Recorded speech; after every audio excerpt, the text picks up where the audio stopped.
Niki maunya dia dengerin. Nah, dia dengerin tapi dari pihak Laura dia tidak ingin nyakiti mamanya. Kalau sampai mamanya mendengar langsung apa yang terjadi, akhirnya Niki minta supaya majelis hakim mengizinkan dia untuk hadir, untuk datang di ruangan dan mendengarkan.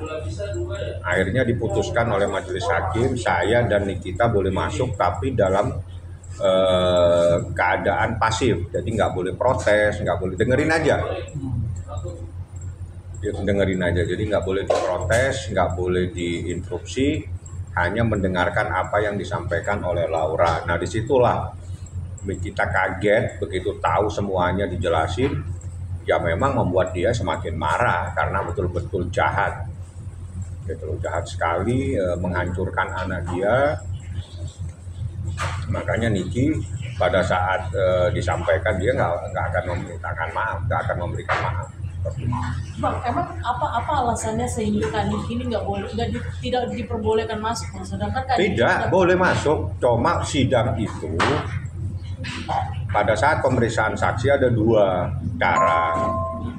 Dengan cara Nikita ada di dalam ruangan atau Nikita ada di luar ruangan.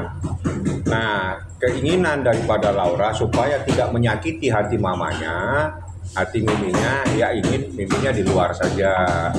Supaya udahlah nggak usah denger lah apa yang terjadi. Tapi Nikita bersikeras, saya mau tahu karena ini anak saya. Saya nggak mau cuma hanya cerita-cerita dari media sosial. Saya mau dengerin langsung di persidangan inilah. Disitulah terjadi perdebatan. Hakim akhirnya bijak, diizinkan masuklah saya dengan Laura. Mohon maaf, saya sama Nikita hanya untuk mendengarkan. Aja. Jadi bukan ada perdebatan, nggak ada. Cuma Niki minta supaya saya boleh mendengarkan. Tapi dari berita itu ada benarnya bahwa memang ada perlakuan seperti yang berita-berita. Lebih sadis dari yang ada. Makanya itu kan karena sidang anak dan sidang kesusilaan saya nggak bisa jelasin ya. Jadi intisarinya seperti itu. Jadi ini kita ingin mendengarkan. Laura tidak ingin menyakiti mamanya, paham ya? Jadi udahlah nggak usah ada di ruangan supaya Mimi nggak usah dengerin. Tapi Niki nggak mau. Saya mau tahu apa yang terjadi buat anak saya. Saya yang melahirkan anak saya. Ribut begitulah sama hakim. Protes saya nggak mau. Saya mau tahu. Saya mau dengar sendiri apa yang terjadi terhadap anak saya. Saya tidak mau cuma hanya cerita dari media sosial dan sebagainya.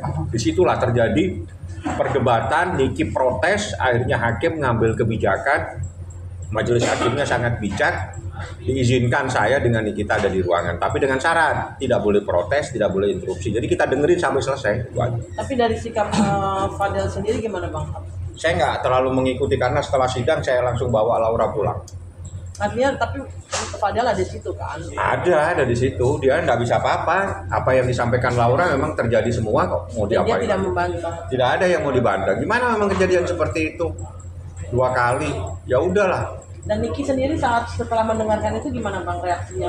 Ya itu kan pulang dia nangis itu, dia nangis dan kaget, hancur anak saya gitu loh, ya, sangat hancur. Jadi secara hancur lebur lah bahasanya ya. Jadi dia nggak akan bisa memaafkan pada saat itu. Setelah itu saya nggak ngikuti karena Niki minta abang biar Laura nggak terlalu abang bawa pulang aja Laura. Jadi saya langsung bawa pulang, saya bawa kembali.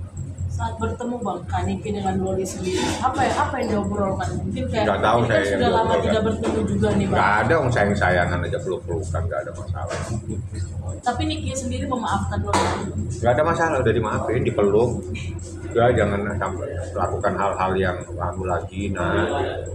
Nasihatilah sama Niki. Cuma Niki itu protes tegas dan minta ingin di dalam ruangan sidang karena ingin mendengar keterangan Laura sendiri dari mulut Laura di dalam ruangan persidangan, dan Nikita ingin mengetahui. Jadi Nikita tidak mau mendengar dari orang lain, dia ingin tahu apa yang disampaikan anaknya pada saat itu, pada saat proses dia di luar negeri, pada saat dia WA atau Instagram lah saya nggak tahu, mereka berdua dan seterusnya sampai di Indonesia, dan panjang lah ceritanya. Dan itu, nah disitulah sampai terjadinya hal-hal yang melanggar hukum.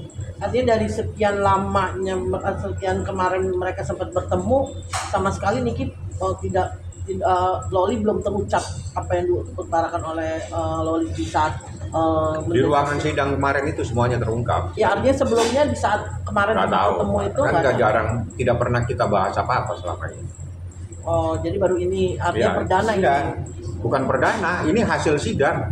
Iya. Keterangan saksi, ya sudah itu keterangan saksi korban. Sebelum-sebelumnya Loli nggak pernah cerita sama Niki gitu. Nggak ada. Bang, kemarin juga saat dia kan akhirnya mengakui, Bang, sidang kemarin mengakui ya, kalau memang membenarkanlah ada peristiwa melanggar itu.